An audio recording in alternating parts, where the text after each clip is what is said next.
Alors, quand on parle de poids et cancer, eh bien, depuis ce matin, on entend parler de perte de poids, danger, attention. Il faut lutter contre la perte de poids, l'amaigrissement, le risque de sarcopénie, puis de dénutrition. Tout le monde connaît ça un peu. C'est d'ailleurs pas si facile que ça. D'ailleurs, on évoquera sans doute dans la discussion tout à l'heure la situation très difficile et délicate de l'obésité sarcopénique, que les médecins commencent à bien connaître, enfin certains médecins, c'est-à-dire des gens qui sont en surpoids et qui sont sarcopéniques. Donc c'est un sujet que je mets à part, puisqu'on l'évoquera peut-être encore après. Mais ici, on veut aborder dans cette petite table ronde, en fait, elle n'est pas ronde du tout puisqu'on n'est que deux, donc dans ce petit duo, on veut évoquer la question de la prise de poids pendant la phase de traitement, la maîtrise du poids pendant la phase de traitement. Alors, parmi les maladies cancéreuses qui sont très concernées par cette question, il y a certains cancers dont Christophe Héron, qui va se présenter dans quelques instants, nous parlera. Celui que je connais mieux, c'est le cancer du sein, qui est un cancer extrêmement fréquent. Et dans cette pathologie, eh bien, le poids joue un rôle important. Alors, quel rôle joue-t-il? Petite introduction, je ne vais pas être très long, rassurez-vous, c'est lui qui va parler le plus. C'est que l'excès de poids post-ménopausique est un facteur de risque de cancer du sein, c'est bien démontré. La prise de poids, le gain de poids post-ménopausique est un facteur de risque de cancer du sein. Mais ce qui est extrêmement important aussi, c'est que l'excès de poids et la prise de poids pendant la maladie ou lors de la maladie est un facteur très négatif sur le pronostic de la maladie. Et donc, c'est important de maîtriser cette affaire-là. Et donc, ne pas prendre de poids, ne plus prendre de poids, voire éventuellement en perdre quand il y avait un excès, à condition de perdre ce qui est important, c'est-à-dire plutôt la masse grasse que la masse maigre, c'est un véritable défi. Donc, dans cette pathologie, ne plus prendre de poids, ne pas prendre de poids, voire en perdre un petit peu. Le problème, c'est que certains traitements du cancer, que ce soit le cancer du sein ou d'autres cancers, favorisent une prise de poids. Alors, ce n'est pas toujours aussi simple. Les patients vont incriminer les traitements hormonaux, la chimiothérapie, mais c'est une réalité pour certaines personnes, pas pour toutes. Il y a des traitements qui vont favoriser cette prise de poids. Et donc, tout l'enjeu, c'est d'une part de comprendre pourquoi il y a une prise de poids et surtout comment on peut l'empêcher, comment on peut la réduire. Et c'est ce que je vais demander donc à Christophe Héron, qui va se présenter et qui va nous dire un petit peu quel est son travail et puis surtout nous présenter la problématique. Alors, Christophe Héron, vous êtes diététicien au CHRU de Lille, dans l'unité médicale mobile, c'est bien cela? Exactement, oui, du professeur Segui. Et donc, votre métier, c'est quoi? Donc moi, je suis diététicien nutritionniste. Je fais partie de l'équipe mobile de nutrition du professeur Segui. Je suis en place depuis 15 ans au CHU de Lille. Donc c'est vrai qu'au début, quand on arrive en oncologie, on dépiste beaucoup la dénutrition.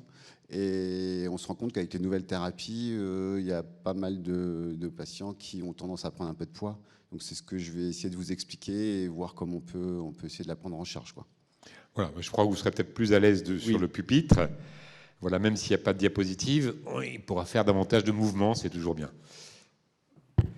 Donc tout d'abord, merci d'être modérateur de cet atelier, de cette table ronde. Merci à Pfizer d'avoir organisé cette table ronde sur la maîtrise de son poids lors des phases de traitement.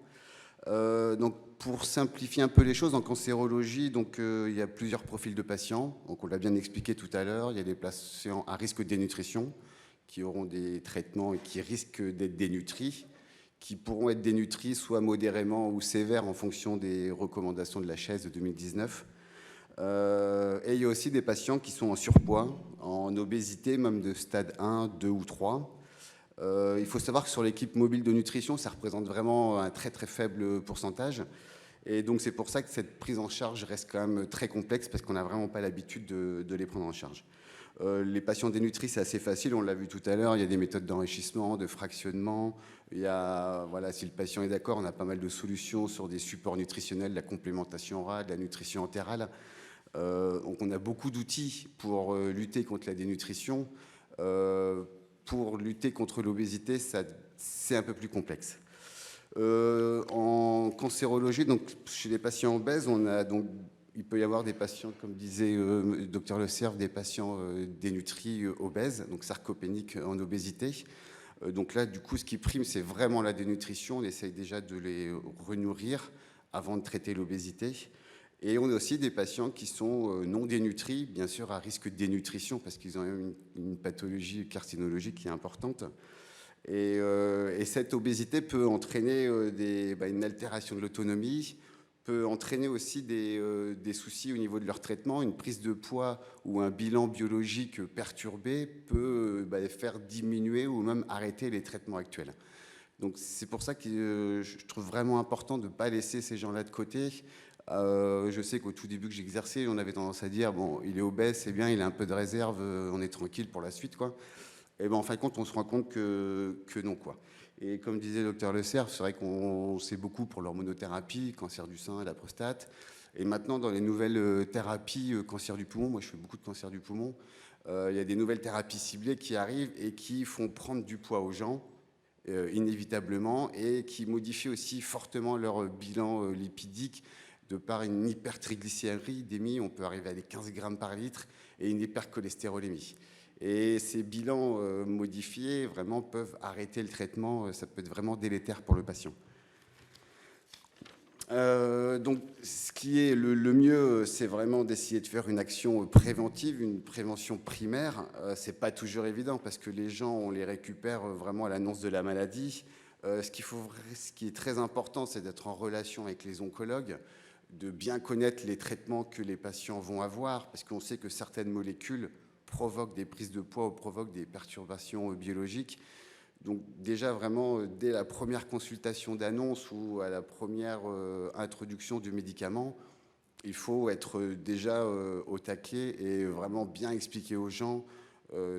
Voilà, je pense qu'il faut jouer franc jeu avec eux, il faut leur expliquer que ça va être compliqué peut-être par la suite au niveau d'une prise de poids et il faut essayer de rééquilibrer un petit peu l'alimentation et de voir avec eux ce qu'on est capable de faire, quoi.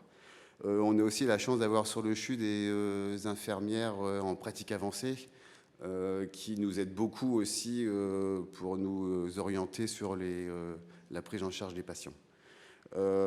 Juste pour vous expliquer un peu les choses, donc on sait tous que l'hormonothérapie a une incidence sur la récidive du cancer.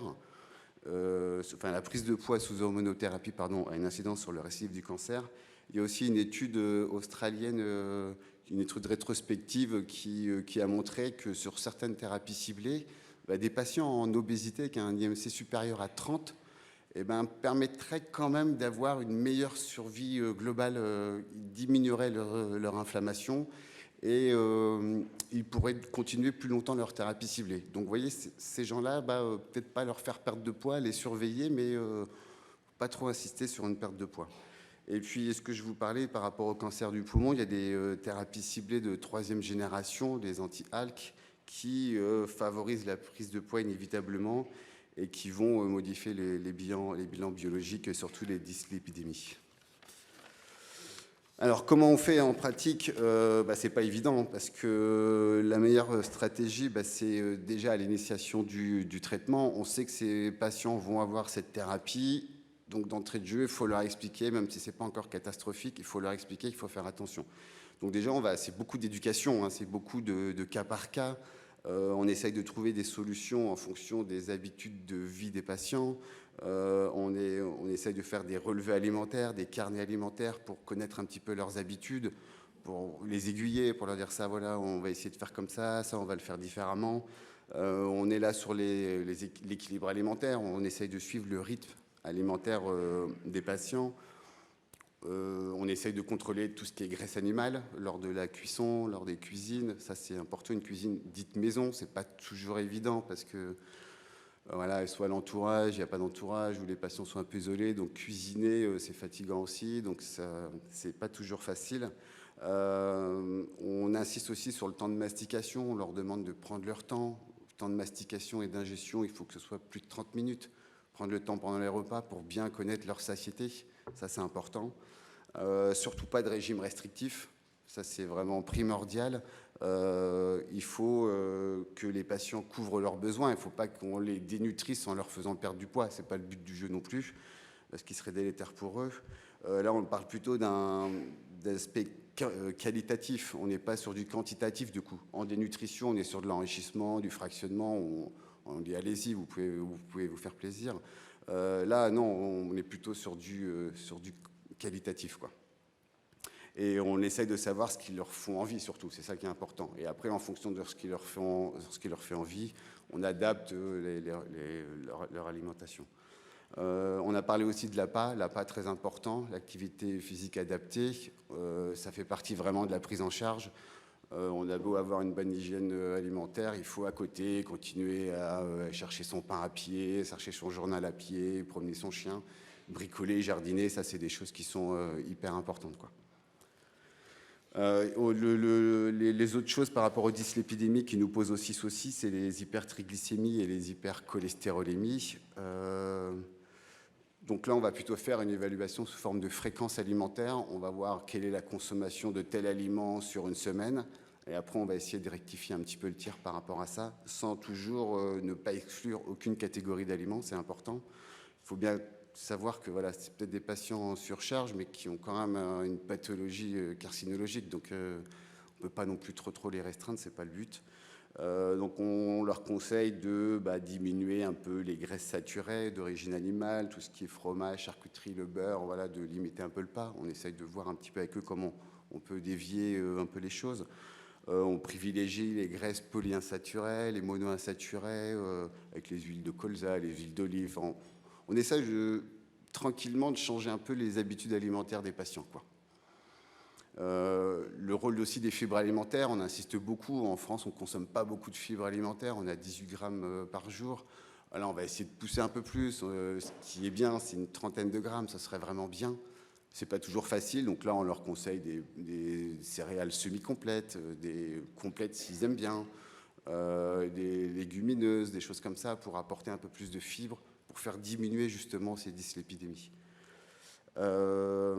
Puis après, bien sûr, sur tout ce qui est triglycéridémie, la consommation d'alcool, ça, on essaye de pas trop qu'ils en consomment. Tout ce qui est boisson sucrée aussi, des jus de fruits, tout ce qui est boisson à indice glycémique élevé, on essaye aussi de réduire un peu les choses. Alors, c'est beaucoup de restrictions, mais on essaye quand même d'ouvrir des portes pour pas que ce soit trop restrictif non plus, quoi.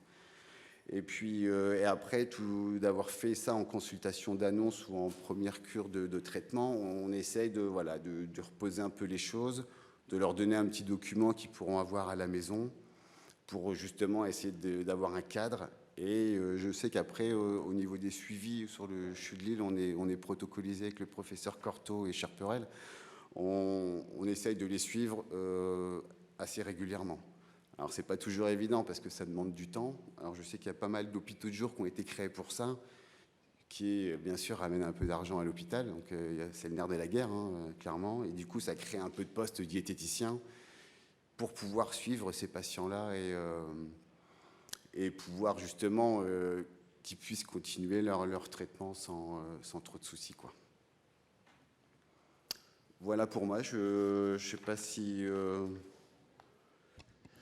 Merci beaucoup. Moi, j'ai deux petites questions. La première, c'est est-ce qu'on connaît les mécanismes qui conduisent à cette prise de poids avec ces nouveaux médicaments? Est-ce que c'est parce que les gens ont une augmentation de leur appétit ou est-ce qu'il y a d'autres mécanismes? C'est la première question. Oui, alors ça, c'est une très bonne question. Physiologiquement, on ne connaît pas le mécanisme. Même le laboratoire ne sait pas trop comment ça se passe. Après, c'est vrai que c'est des thérapies qui sont mises en deuxième intention. Donc, c'est des gens qui ont eu des chimiothérapies auparavant. Et bon, voilà, on avait un discours de diététicien, dénutrition. Allez-y, enrichissez, faites-vous plaisir. Donc, c'est vrai qu'on leur inculque quand même une éducation alimentaire d'enrichissement, de fractionnement. Et quand ça passe sur un autre traitement, on leur dit allez-y doucement, quoi. Mais physiologiquement, on ne sait pas trop comment l'expliquer en fait. Il n'y a pas d'augmentation caractérisée de l'appétit, les gens qui... Non, pas du tout, non. Des neuroleptiques. Et surtout que les taux de triglycérides augmentent dans les 15 premiers jours. Donc c'est très très rapide, c'est incroyable. Est-ce qu'il y a des cas de pancréatite aiguë avec ces hypertriglycéridémies? Vous avez des données ou pas? En fin de compte, on essaye, c'est plus les oncologues, là, après, il n'y a pas de données particulièrement, mais on essaye, à ma connaissance, mais on essaye de ne pas arriver jusque-là, quoi. Justement, on dose tous les marqueurs du pancréas, et dès que ça devient compliqué, là, il diminue les doses. Et les conseils que vous donnez, bon, dans quelle mesure ils portent du fruit? On sait que prendre en charge une personne en surpoids, c'est toujours quelque chose qui est compliqué. Là, comment ça se passe? Après, c'est une relation de confiance avec le patient. Mon chef me dit toujours, si tu veux bien soigner un obèse, il faut l'aimer d'abord. Donc, il faut l'écouter. C'est vraiment une question de rythme alimentaire. C'est vraiment du cas par cas. C'est compliqué, ça prend du temps. Et après, c'est une relation de confiance. On lui explique bien les choses. On lui dit que si c'est compliqué. Est-ce que vous avez un recul sur plusieurs mois, plusieurs années de suivi de ces personnes ou pas? Sur plusieurs mois, oui. Pas sur plusieurs années. C'est quand même des traitements qui sont très nouveaux sur le CHU de Lille. Et c'est pas non plus des grosses cohortes de patients, donc on n'a pas trop de recul par rapport à ça. Peut-être que des oncologues ont plus de recul dans la salle, je sais pas. Question dans la salle. Oui, Bruno.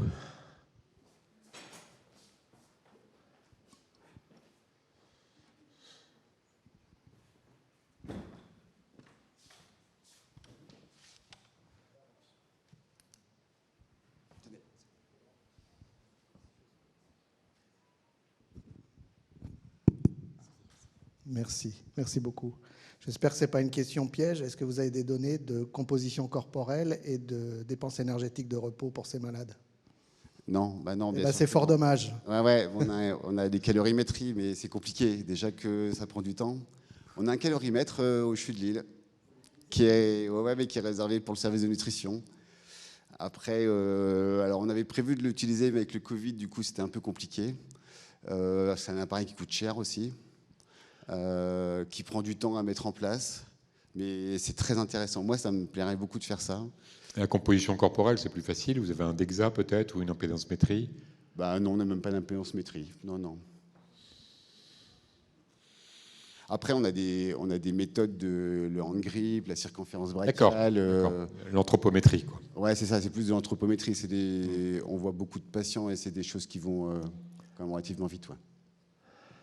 Voilà, donc c'est une problématique qui est complexe. En fait, ce que je retiens, moi, de ce qui vient d'être dit, c'est finalement, il y a le poids de la personne, il y a son histoire pondérale, il y a le risque lié à la perte de poids, il y a le risque lié à la prise de poids, et beaucoup d'études montrent quand même que ce qui est souhaitable pour les personnes qui ont un cancer, c'est de maintenir le poids au mieux, proche du poids, non pas idéal parce que je ne sais pas trop ce que c'est, mais du poids qu'on pourrait qualifier de forme ou qui convient à la personne. Et puis derrière ces situations, il y a une complexité aussi parce qu'on a cité l'obésité sarcopénique. Effectivement, la priorité c'est la sarcopénie. L'obésité, on la résoudra ou on la résoudra pas après. Donc il y a la composition corporelle, effectivement, qui est extrêmement importante parce que c'est pas du tout la même chose un obèse sarcopénique et un obèse qui ne l'est pas, c'est évident. Donc voilà. Donc cette complexité, le rôle du poids. Alors dernière question, est-ce que vous avez un peu dans cette affaire quelques éléments sur la place de l'activité physique dans le contrôle du poids, dans l'accompagnement des gens? Est-ce que voilà, on sait, ça a été dit tout à l'heure, que l'activité physique a un effet extrêmement favorable sur le pronostic des cancers. Ici, c'est peut-être un peu différent. Quelle est la place de l'exercice physique dans le contrôle du poids de ces gens qui prennent du poids suite à un traitement? Nous, on a un projet de recherche avec le Centre Oscar Lambret sur prise de poids chez les personnes qui ont un cancer du sein. Et donc un programme d'activité physique et nutrition. Donc chez vous, il y a, Et quelle place vous accordez à l'activité physique dans cette affaire? On a dans le service de pneumo-thoracique, on a un APA qui justement accompagne les gens au domicile. Après, il y a beaucoup d'APA sous forme un peu des Wi-Fi, des choses qui se font à la maison sous contrôle d'un APA, mais sur le CHU. Il voit combien de temps il est connecté, il peut se connecter chez lui pour voir un petit peu ce qu'il fait, lui donner des conseils. Et après, régulièrement, il y a des comptes rendus. Quand les patients reviennent pour faire leur réévaluation, il les rencontre aussi. Parce que c'est des sujets que vous voyez en ambulatoire. Enfin, je veux dire. Oui, c'est ça, c'est de l'hôpital de jour. Ouais, c'est ça. C'est de l'hôpital de jour. L'hôpital de jour de thérapie ciblée a été créé il y a, c'était en janvier 2023, donc il y a 1 an, quoi. Donc c'est tout récent aussi pour nous. Donc c'est pour ça qu'on n'a pas beaucoup de retour non plus, de recul, quoi. Voilà, c'est vraiment toute une pensée différente. Comme vous disiez tout à l'heure, les patients, on les a habitués à les encourager à manger davantage. Et puis ici, bon, voilà, un effet secondaire qui tombe dessus et qui complique un peu les données. Il faut savoir gérer tout ça. C'est l'art de la diététique et du diététicien, puisque la diététique, c'est l'art de vivre. Catherine, une question. Quels seraient pour vous les services, les solutions, les outils qui permettraient de maîtriser ce poids, en fait? Est-ce qu'il y a des choses qui vous manquent, qui permettraient de maîtriser le poids? La calorimétrie, déjà, pour voir un petit peu combien consomment de calories les gens. Après, oui, je pense qu'on est l'APA, donc là on l'a déjà. Après, il n'est pas non plus à 100% sur le service, donc peut-être plus d'APA, ça serait bien aussi. Plus de diététiciens aussi, parce que ça demande quand même pas mal de temps. Et après, je vous dis, ça fait 1 année qu'on commence ça, donc c'est tout début aussi pour nous. Bon, pour l'instant, on fait avec les moyens du bord, mais on s'en sort plutôt, quoi. L'industrie vous apporte l'approche thérapeutique. Qu'est-ce qu'elle pourrait vous apporter d'autre en termes de formation, en termes d'information pour le patient? Est-ce qu'il y a des choses qui pourraient être intéressantes à développer? Après, oui, il y a des choses qui seraient intéressantes, comme des conseils, vraiment des livrets, des choses, des hotlines les patients pourraient peut-être appeler un diététicien ou quelqu'un du laboratoire. Ça pourrait être bien aussi. Parce que c'est vrai que là, ils reviennent tous les mois pour faire leur suivi. Donc, 1 mois, c'est court, mais c'est long aussi. Donc, je pense que ça pourrait être bien un support au domicile plus pertinent, quoi. À la fois pour vous et à la fois pour le patient. Oui, bien sûr. Oui, je pense que de plus en plus, les laboratoires qui mettent au point des médicaments essayent effectivement de proposer des accompagnements.